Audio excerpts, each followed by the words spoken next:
Hello friends, ചെടികളെയും പൂക്കളെയും സ്നേഹിക്കുന്ന എല്ലാവർക്കും plant സ്റ്റോറീസിൻ്റെ പുതിയൊരു വീഡിയോയിലേക്ക് സ്നേഹത്തോടെ സ്വാഗതം.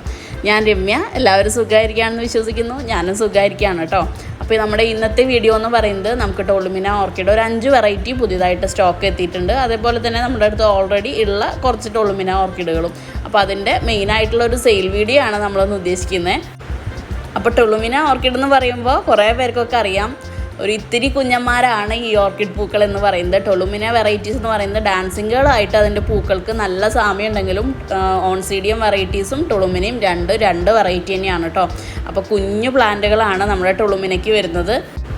അപ്പോൾ ഈ മിനിയേച്ചർ വെറൈറ്റീസും അതുപോലെ തന്നെ കുഞ്ഞു പ്ലാന്റുകളോട് ഇത്തിരി ഇഷ്ടം കൂടുതലുള്ള ആൾക്കാരുണ്ടായിരിക്കും. അപ്പോൾ നമ്മുടെ ചില കസ്റ്റമേഴ്സ് തന്നെ ഉണ്ട് മിനിയേച്ചർ വെറൈറ്റീസ് അല്ലെങ്കിൽ കോമ്പാക്ട് വെറൈറ്റീസ് മാത്രം വാങ്ങുന്ന അല്ലെങ്കിൽ അത് മാത്രം ഒരു കളക്ഷനാക്കി എടുക്കുന്ന കുറേ പേരുണ്ട്. അതേപോലെ തന്നെ ടോളുമിനയുടെ പല കളറുകൾ മാത്രം കളക്ട് ചെയ്യുന്ന, അങ്ങനെ ഇപ്പോൾ നമുക്ക് ഓരോ വെറൈറ്റിയോട് ഒരു ഇഷ്ടം ഉണ്ടാകുമ്പോൾ അത് മാത്രം കൂടുതൽ കളക്ട് ചെയ്യുന്ന ഓർക്കിഡ് ലവേഴ്സ് ഉണ്ട്. അപ്പോൾ അങ്ങനെയുള്ളവർക്ക് എപ്പോഴും എന്താ പറയുക, ഒരു ഇഷ്ടക്കൂടുതലുള്ള വെറൈറ്റി തന്നെയാണ് ടോളുമിന എന്ന്.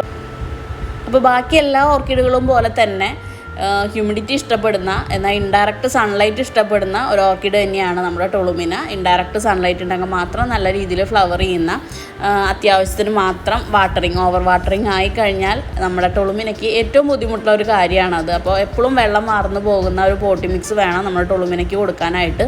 കരിയിൽ മാത്രം പോട്ട് ചെയ്യുകയോ അല്ലെങ്കിൽ ചകിരി പീസുകൾ നമ്മൾ പോട്ടി മിക്സിൽ ഇടുകയാണെങ്കിൽ ആ ഒരു ഈർപ്പം നിലനിർത്താൻ നല്ലതാണെങ്കിൽ കൂടി ഈർപ്പം കൂടിക്കഴിഞ്ഞാൽ ടോളുമിനയ്ക്ക് ഏറ്റവും പ്രധാനമായിട്ട് ബാധിക്കുന്നത് കീടശല്യത്തിനേക്കാളും കൂടുതൽ ഫംഗൽ ഇൻഫെക്ഷനാണ് വരിക.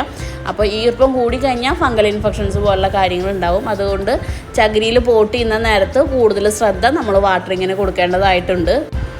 അപ്പം മാസത്തിൽ ഒരിക്കൽ കൃത്യമായ ഇടവേളയിൽ നമ്മൾ സാഫ് സ്പ്രേ ചെയ്ത് കൊടുക്കുക, റൂട്ടിലൊക്കെ ആവുന്ന രീതിയിൽ നമ്മുടെ പോട്ടിൽ ഒഴിച്ചു കൊടുക്കുക, അങ്ങനെയുള്ള കാര്യങ്ങൾ ചെയ്യണം. അപ്പോൾ നമ്മുടെ അടുത്ത് ഇപ്പോൾ സെയിലിനായിട്ട് അവൈലബിൾ ആയിട്ടുള്ള വെറൈറ്റീസ് എന്ന് പറയുന്നത് ഫ്ലയർ മാംഗോസ്റ്റീൻ തൊട്ടിട്ടാണ് തുടങ്ങുന്നത്. അപ്പോൾ ഫ്ലയർ ലിപ് ഗ്ലോസ് ഇപ്പോൾ നമ്മൾ കാണിച്ചു പോകുന്ന എല്ലാ ടോളുമിനയും ഇപ്പോൾ നമ്മുടെ അടുത്ത് സ്റ്റോക്ക് അവൈലബിൾ ആണ്. അപ്പോൾ പ്ലാന്റിൻ്റെ സൈസും കാര്യങ്ങളൊക്കെ നമ്മൾ ഈ വീഡിയോയുടെ ലാസ്റ്റ് കാണിക്കുന്നുണ്ട്. ഇപ്പോൾ സെയിൽഡായിട്ടുള്ള പ്ലാന്റ്സ് കാണിച്ചു കഴിഞ്ഞാൽ നമ്മുടെ പ്ലാന്റിൻ്റെ സൈസും കാര്യങ്ങളൊക്കെ കാണിക്കും. പിന്നെ ടോളുമിനയുടെ കെയറും കാര്യങ്ങളൊന്നും നമ്മൾ കൂടുതലായിട്ട് പറയാത്തത്, ഓൾറെഡി നമ്മൾ ടോളുമിനയുടെ കെയറിങ്, പ്ലാന്റിങ്, പോട്ടിങ്, അതുപോലെ തന്നെ വാട്ടറിങ്, ഇതിനെല്ലാം കുറിച്ച് ഡീറ്റെയിൽ ആയിട്ട് ഓൾറെഡി ഒരു വീഡിയോ ചെയ്തിട്ടുണ്ട്. അപ്പോൾ അതിൻ്റെ ലിങ്ക് ഞാൻ ഈ ഡിസ്ക്രിപ്ഷൻ ബോക്സിൽ കൊടുക്കാം കേട്ടോ. അപ്പോൾ ആവശ്യമുള്ളവർ അതൊന്ന് ജസ്റ്റ് കയറി കണ്ടാൽ മതി. ഇതാണ് നമ്മുടെ പ്ലാന്റ്സിൻ്റെ സൈസ് വരുന്നത്. എല്ലാം തന്നെ ബ്ലൂമിങ് സൈസ് പ്ലാന്റ് ആണ്. ഈ സൈസിലുള്ള പ്ലാന്റുകളിലാണ് നമുക്ക് നേരത്തെ നമ്മൾ ഫ്ലവർ ഉണ്ടായിട്ട് നിൽക്കുന്നത് കാണിച്ചത്.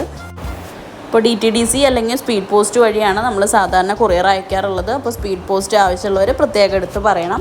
അപ്പോൾ ഇത്രയൊക്കെ ഉള്ളൂ നമ്മുടെ ടോളുമിനയുടെ ഇന്നത്തെ ഒരു കുഞ്ഞു വീഡിയോ ആയിരുന്നു. അപ്പോൾ വീഡിയോ ഇഷ്ടമായിട്ടുണ്ടെങ്കിൽ തീർച്ചയായിട്ടും ലൈക്ക് ചെയ്യുക, ഷെയർ ചെയ്യുക, സബ്സ്ക്രൈബ് ചെയ്യുക. ഒരു ലൈക്ക് അടിക്കാനൊന്നും ആരും മറക്കരുത് കേട്ടോ. അപ്പോൾ നമുക്ക് മറ്റൊരു വീഡിയോ ആയി വീണ്ടും കാണാം. താങ്ക്